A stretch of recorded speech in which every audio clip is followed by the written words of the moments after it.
Boa noite. 4 criminosos mantiveram uma família refém durante um roubo a uma casa no Jardim Indaiá, hoje pela manhã, em Bertioga. Os moradores foram amarrados enquanto os bandidos colocavam os objetos no carro da família. A polícia militar chegou ao endereço antes da fuga e cercou a residência. Um dos assaltantes conseguiu fugir pelos fundos do imóvel. 2 mulheres e um homem foram detidos. As vítimas chegaram a sofrer agressões físicas, mas não precisaram ser hospitalizadas.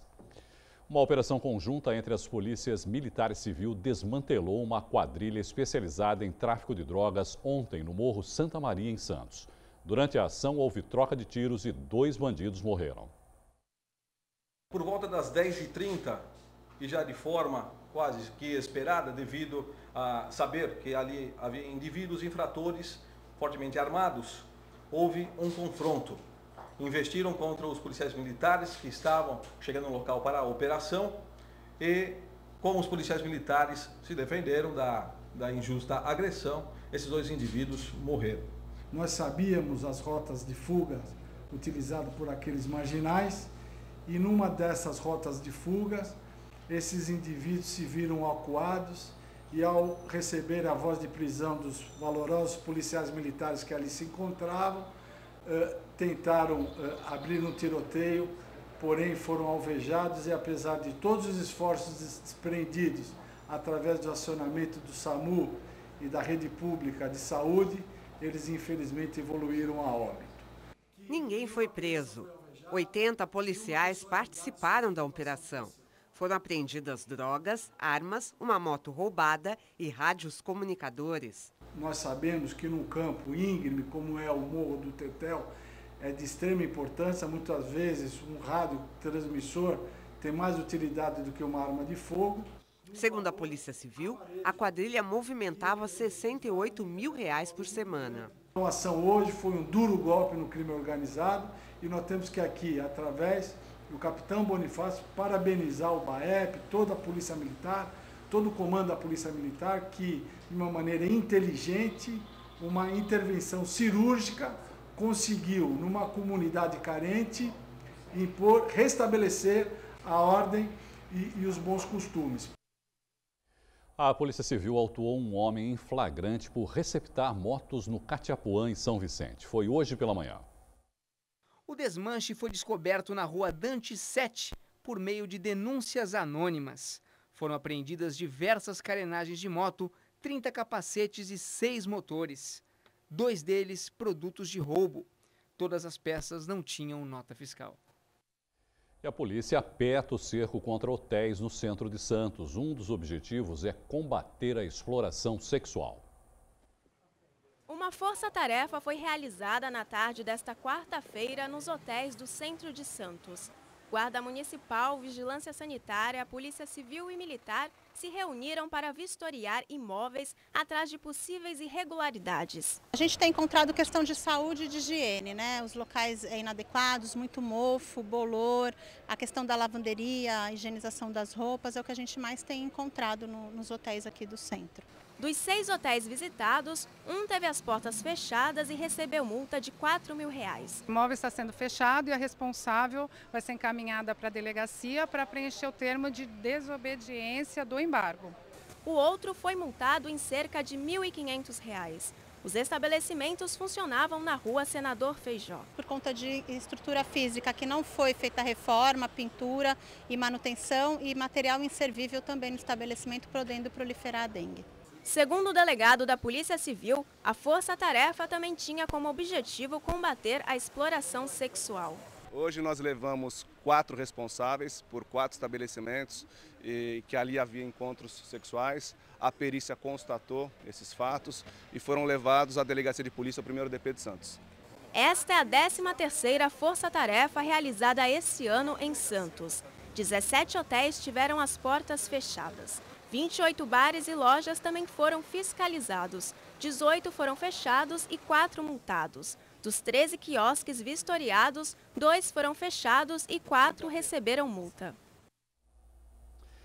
O mesmo medicamento com preços bem diferentes. O Procon realizou uma pesquisa na região e constatou que existem variações de preços de remédios de uma drogaria para outra. Em São Vicente, essa diferença chega a 738% nos remédios genéricos. Em Santos, 595,56%. Para falar mais sobre esse assunto, está aqui comigo no estúdio o coordenador do PROCON de Santos, Rafael Quaresma. Rafael, boa noite, obrigado por participar mais uma vez conosco aqui no Caderno Regional. Por que essa diferença tão grande de preço, Rafael? Olha, porque o Código trabalha com o preço livre e cabe ao consumidor fazer essa pesquisa.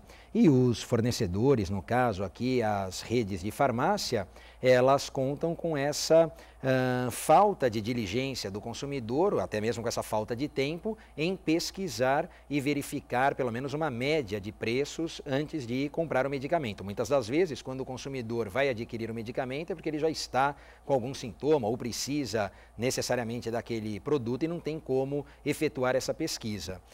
Até por isso também, Irineu, a gente aproveita aqui a oportunidade para divulgar a obrigação que tem os estabelecimentos, as farmácias, em disponibilizar um livro com o preço médio, né, com a variação de preço média de cada medicamento. Isso é uma obrigação da farmácia, né, da rede de farmácia. Esse catálogo, que a gente estava até conversando um pouco antes aqui, Rafael, é uma sugestão de preços do fabricante ou não? É uma média dos preços que se encontram de uma forma geral no mercado. Não, Quais são os preços que são encontrados nesse catálogo? Então, ali nós temos a lista de medicamentos genéricos, dos medicamentos com patente, e nós temos o preço mínimo, o preço máximo praticado, de acordo com a variação feita pela Anvisa. Então, a Anvisa disponibiliza e ali é um norte, é uma ideia, pelo menos, para o consumidor saber se naquele estabelecimento ele está dentro da média ou próximo a um valor que é considerado mais baixo ou se está mais próximo do valor considerado mais alto para o consumidor, então, não adquirir esse produto. Quer dizer, o consumidor tem uma média lá para saber, olha, está cobrando excessivamente o valor. Né? E muitos consumidores desconhecem isso, né? Quer dizer, a gente até dá publicidade à exigência de exemplar do Código de Defesa do Consumidor, mas no caso de farmácias e drogarias, é importante que o consumidor saiba que ele pode exigir e essa ferramenta deve estar à disposição dele para livre consulta.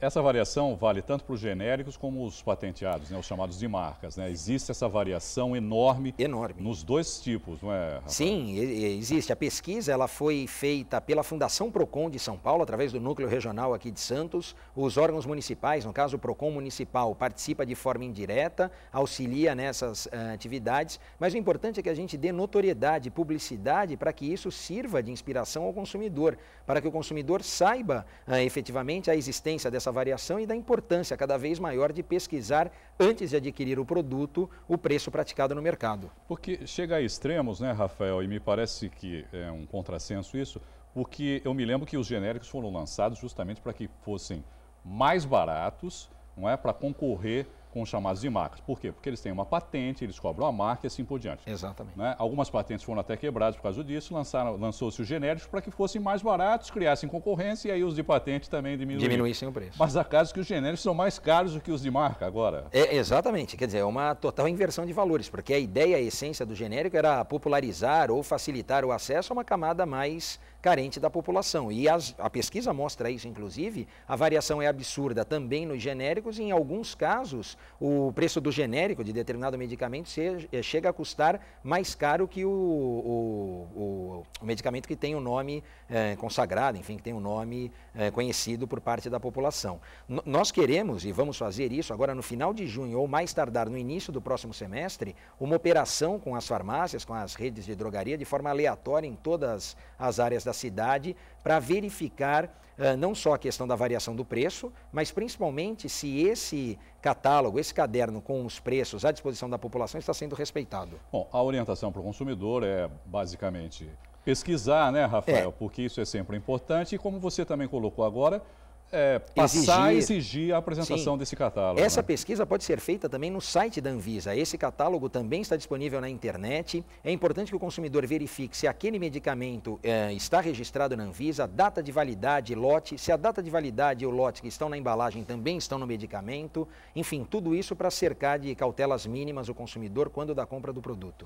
Esse catálogo ninguém conhece, ninguém vê, né, na verdade, Rafael. Quer dizer, as farmácias, de uma forma geral, escondem, né, que existe esse... Elas têm, mas elas não deixam de forma ostensiva, de forma visível ao consumidor. Não fica claro para o consumidor. Não fica claro. Né, que... E não é uma conduta tão conhecida assim. Então, o que nós queremos é nessa operação, e aí contamos com a imprensa para isso, é divulgar para que um número maior de consumidores passe a exigir também essa possibilidade. Mas cabe alguma punição, no caso? O PROCON, por exemplo, pode punir a farmácia? Pode, sim. Na esfera administrativa, nós, nessa operação que faremos, se for o caso, vamos lavrar autos de infração por conta disso. É que a punição, ela acaba não resolvendo efetivamente o problema daquele consumidor e ela serve para tentar corrigir uma conduta do fornecedor. Mas os fornecedores já têm conhecimento dessa prática. Então fazem porque contam com a falta de conhecimento do consumidor. Só para comprovar aí, né, um pouco disso que a gente está conversando aqui, Rafael, a respeito de que é importante pesquisar, né, antes de sair comprando, é justamente os dados que eu tenho aqui, que é o seguinte: entre os remédios que mais apresentaram diferença de preço estão a amoxicilina, que é um antibiótico que é procuradíssimo, e o outro é o paracetamol, que é um analgésico antitérmico, os dois medicamentos muito vendidos e um pouco daquilo que você falou. O cara, de repente, está com uma dor de cabeça, com uma febre, né? Ele vai lá e imediatamente compra algum desse tipo de remédio. Numa situação extrema dessa, quer dizer, a última coisa que ele vai pensar é em pesquisar ou ver o preço. E a gente fala no percentual, que é absurdo, né? Quer dizer, pensar em 500% de variação é algo muito grande, mas em números absolutos acaba também passando, né? Quer dizer, custa 8, depois custa 16 ou custa 20, enfim.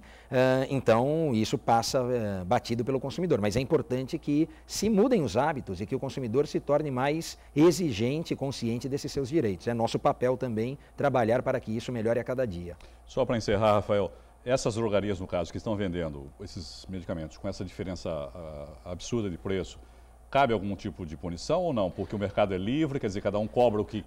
A gente tem, teoricamente, o que quiser. A gente aqui fica numa situação tanto quanto delicada, não é? Porque de fato o mercado é livre, a regra do jogo é essa, mas o código abre uma brecha quando ele estabelece como uma prática abusiva o aumento injustificado de preço. Então, se nós tivermos como comprovar, e o consumidor é nosso aliado nisso, ele pode alimentar os órgãos de defesa do consumidor com essas informações, se nós tivermos como demonstrar e comprovar que houve essa variação injustificada, isso sim é prática abusiva passível de sanção. Agradecer aqui o Rafael Quaresma, coordenador do PROCON em Santos. Rafael, muito obrigado mais uma vez por participar conosco. Uma boa noite para você. Eu que agradeço, uma boa noite. Uma fila enorme se formou hoje na praia do Itararé, em São Vicente. Saiba o que atraiu tanta gente daqui a pouco, no próximo bloco. Nós voltamos já.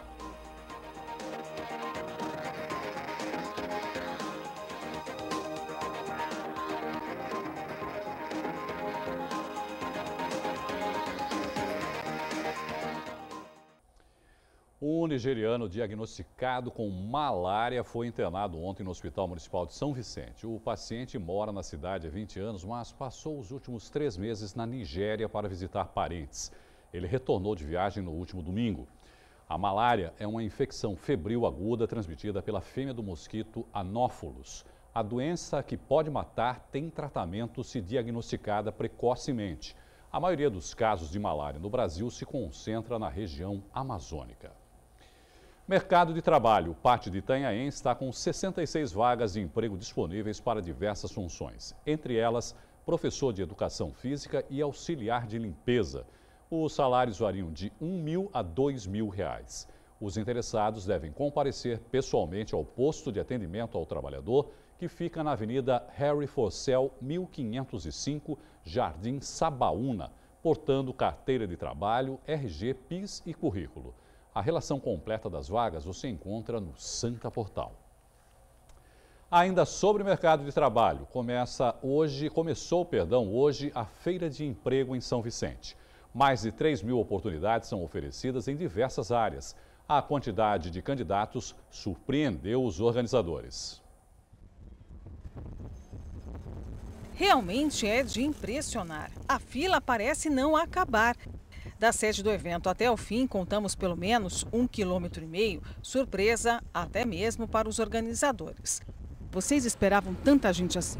Não esperava, mas pela crise, né?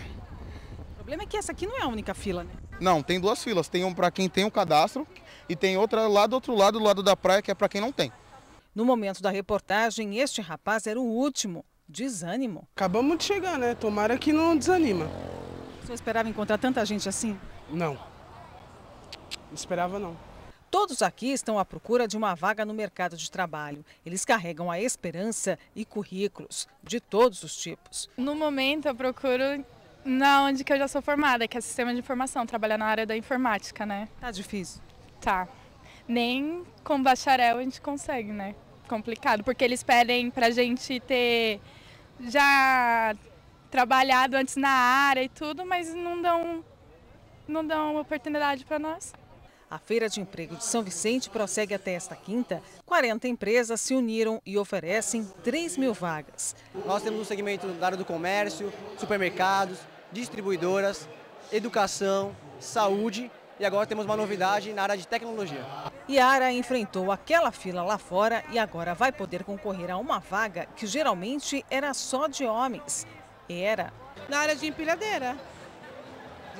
De empilhadeira ou de guindaste, que é o curso novo que eu tenho agora. O desejo dos organizadores é que não só a Yara, mas muita gente consiga uma ocupação.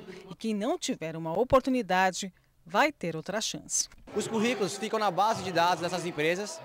As inscrições que foram feitas no site também, onde as pessoas enviaram os currículos, essa base de dados vai ser passada para as empresas e as empresas posteriormente vão usar esses currículos por mais de 6 meses. Então as vagas que não foram preenchidas aqui vão ser preenchidas posteriormente. E vagas que surgirem depois da feira, também as pessoas que vieram à feira vão estar concorrendo. Olha, só reforçando para você que está desempregado, ficou interessado, amanhã é o último dia da feira. O horário é das 9 da manhã às 5 da tarde no Ilha Pochar Clube. O endereço é Alameda Paulo Gonçalves 61. A Prefeitura de Santos continua a série de obras nos pontilhões da cidade. Desde 2013 já foram reformados 8 deles. Hoje mais um foi interditado. Quem passou hoje pela rua Carvalho de Mendonça com a Avenida Bernardino de Campos, no Canal 2, encontrou um novo cenário. As obras de reconstrução de um novo pontilhão na cidade, orçadas em R$270 mil. A ideia de recuperar esse pontilhão é que já não permitia mais reparos neles. Então a gente vai refazê-lo e aumentar a capacidade de carga. Durante o período de obras, os acessos ao pontilhão ficarão interditados. Painéis e faixas foram instaladas no local para orientar os motoristas. Agentes de trânsito farão monitoramento. Quem desce do Morro da Nova Sintra ou vem sentido centro, o melhor caminho é o desvio pela Rua Espírito Santo. As obras iniciadas hoje têm previsão de término para o mês de agosto. Enquanto isso, os motoristas terão que se acostumar com a rota alternativa. É ruim, né? Porque você tem que perder tempo, desvia o teu caminho, você imagina um tempo X, gasta Y. É ruim, eu acho que é ruim. Mas se é necessário, não tem jeito. Agora tá bom, porque na hora do almoço aqui é horrível, difícil. Mas depois de pronto vai melhorar bastante. Tomara, tomara. Já tinha sido avisado que o pontilhão ia estar interditado. Eu esqueci, vou ter que dar a volta lá, mas se é para o bem da população, então tranquilo, né? O projeto de reforma dos pontilhões deve custar ao todo aos cofres públicos R$3,9 milhões. Ainda faltam ser reconstruídos os pontilhões das avenidas Siqueira Campos com Epitácio Pessoa e da Avenida Pinheiro Machado com a Presidente Wilson. Depois do intervalo, além das atividades do Dia do Desafio na região, você vai ver também uma reportagem especial com o cantor Kid Vinil. Ele esteve em Santos para lançar a própria biografia. Nós voltamos já.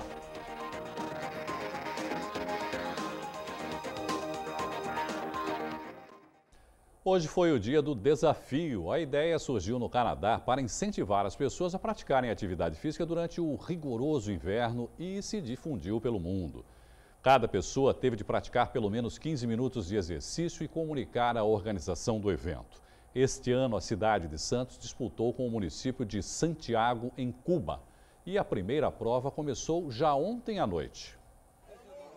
Antes da corrida começar, essa turma já alongava. A Aline participou pela primeira vez. Eu comecei a treinar para correr de academia em janeiro. Então esse ano eu criei uma meta que todas as corridas que tiverem a gente vai fazer.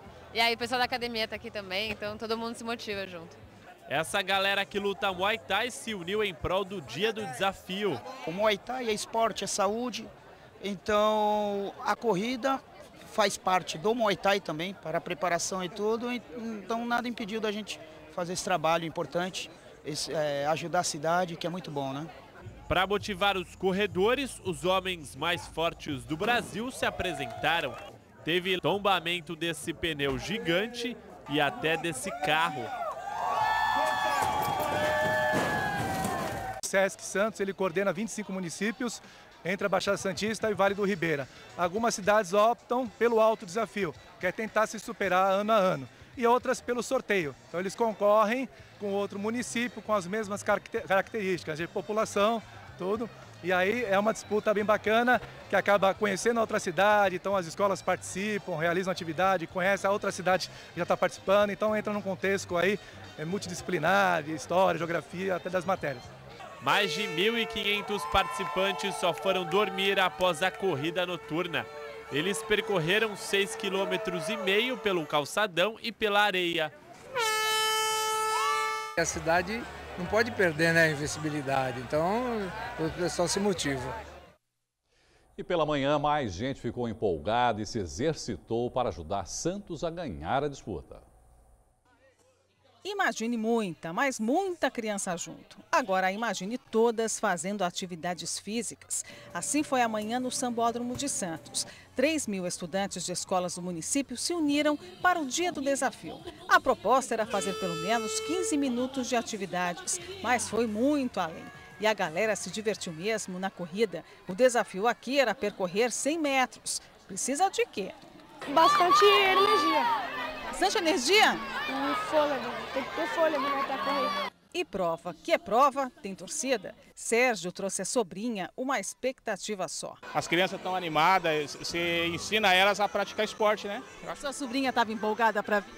Tava muito empolgada. Ela me convidou ontem à noite, eu não consegui nem dormir para poder acordar cedo, não perder horário, para poder estar vendo ela correr.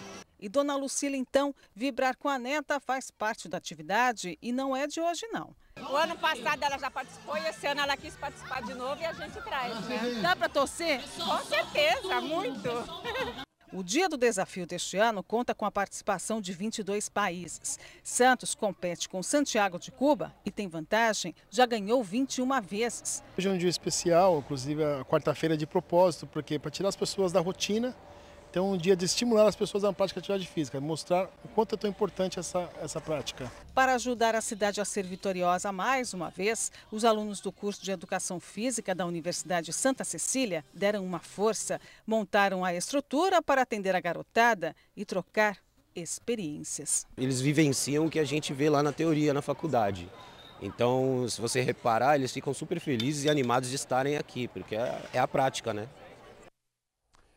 Em São Vicente, o pessoal praticou atividade física nas unidades de saúde. A cidade disputou com Huancayo, no Peru. Já outros municípios da região também participaram do Dia do Desafio, mas sem concorrer com outras cidades. O objetivo era bater o recorde do ano passado. O cantor Kid Vinil esteve em Santos para divulgar a própria biografia. Kid Vinil é uma das personalidades mais emblemáticas dos anos 80, apresentador, DJ e produtor musical. Mas o maior sucesso foi como cantor da banda Magazine. Alguns hits são lembrados até hoje. Ando pela rua, pago conta, pego fila, vou tirar xerox e batalha de alguma fila, sou boy. Eu sou boy. Parte dessa história de vida está na biografia Kid Vinil, um herói do Brasil. O livro de 160 páginas foi lançado em uma livraria em Santos. Eu nunca fui chegado em biografia, na verdade, mas fui por convencimento, né? Fui convencido por causa do Duca Belintani, que é um dos autores, amigo meu quase de infância, então, na verdade, por admiração, ele, não, eu quero fazer porque eu gosto, eu sempre gostei de trabalhar com você, somos grandes amigos e é um reconhecimento ao teu trabalho. No fim, ele me convenceu. O livro traz fotos da carreira do cantor, como a entrevista em 1994 com Joey Ramone, vocalista da banda Ramones. A produção também traz imagens de momentos marcantes da carreira de Kid Vinil. Eu peguei fotos mais de tempo que eu era punk, que eu tinha banda no começo, fotos com amigos, com pessoas que tocaram comigo. Enfim, a gente procurou dar uma geral, principalmente na época do Magazine, que tem muita foto.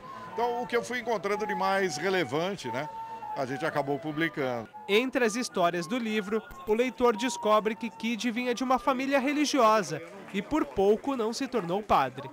Minha mãe, sabe, fazia reuniões em casa com coisas religiosas, o terço, aquelas coisas bem de religião católica. E eu fui, quando criança, meio que achando legal todos aqueles rituais, os rituais da Sexta-feira Santa, que a gente ia nas igrejas, via toda aquela encenação do processo da Sexta-feira Santa, da crucificação, e eu ficava deslumbrado com tudo aquilo, né? Então, um dia eu cheguei para minha mãe e falei, eu quero ser coroinha, e minha mãe já sacou, falou, acho que esse moleque vai ser padre, né? Meu pai falava isso, brincava comigo, né?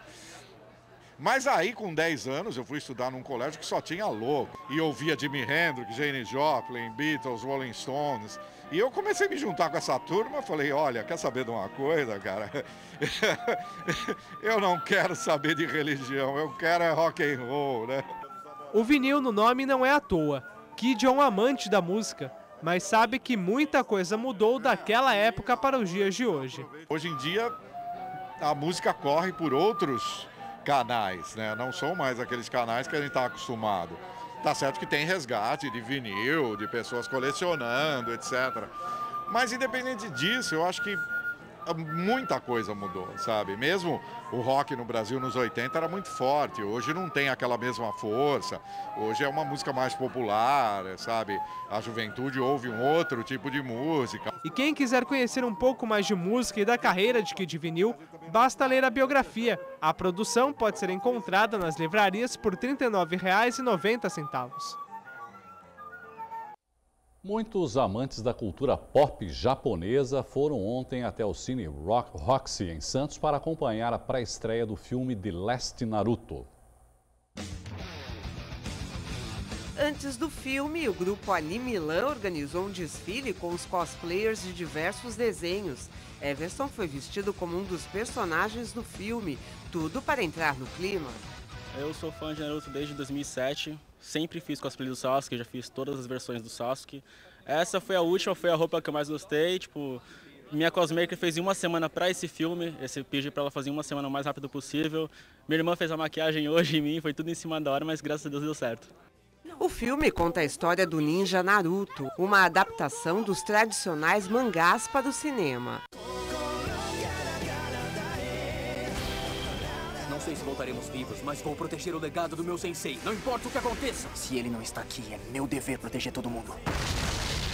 Assim como outras séries como Yu Yu Hakusho, como Cavaleiros do Zodíaco, como Dragon Ball, o Naruto, que mais ou menos em meados de 2003, 2004, é uma série que não só foi referir, como surgiu toda uma nova geração de fãs e também fez tendências de moda. Então teve eventos que eu participei na época e nem tinha fundado o grupo ainda, e que você via as pessoas com as bandanazinhas de Naruto, que Naruto tem várias vilas, Vila da Folha, Vila do Vento, Vila da Névoa. Então isso é bacana, porque todo evento, inclusive naquela época, já era febre. Eu esperei muito tempo por esse filme, estou muito feliz. Nunca pensei que fosse ver o filme do Naruto no cinema e eu estou muito ansiosa. Pelo que eu li, o filme está tendo algumas críticas legais e eu estou bem curiosa para ver como é que vai ser. The Last Naruto vai estrear oficialmente amanhã nos cinemas da região. Santos, por ser uma cidade com uma vocação cinematográfica e está entre as 10 cidades mais nerds do país, né? Fizeram uma pesquisa e constataram isso. O Cine Rock sempre procura fazer essas ações que são uma forma de presentear a população santista e, ao mesmo tempo, difundir os filmes que ainda vão estrear. E já adiantando em primeira mão, em junho teremos aí, em parceria com a Fox, a pré-estreia do novo Dragon Ball. De novo com desfile, exposição. Então é uma maneira da gente presentear esse público e ao mesmo tempo propagar a estreia desse filme que tem tudo para agradar os fãs de animes e quem lê mangá também. A edição de hoje termina aqui. Continue com a nossa programação e acesse o Santa Portal para se manter bem informado. Obrigado pela companhia, uma boa noite para você e até amanhã. Tchau.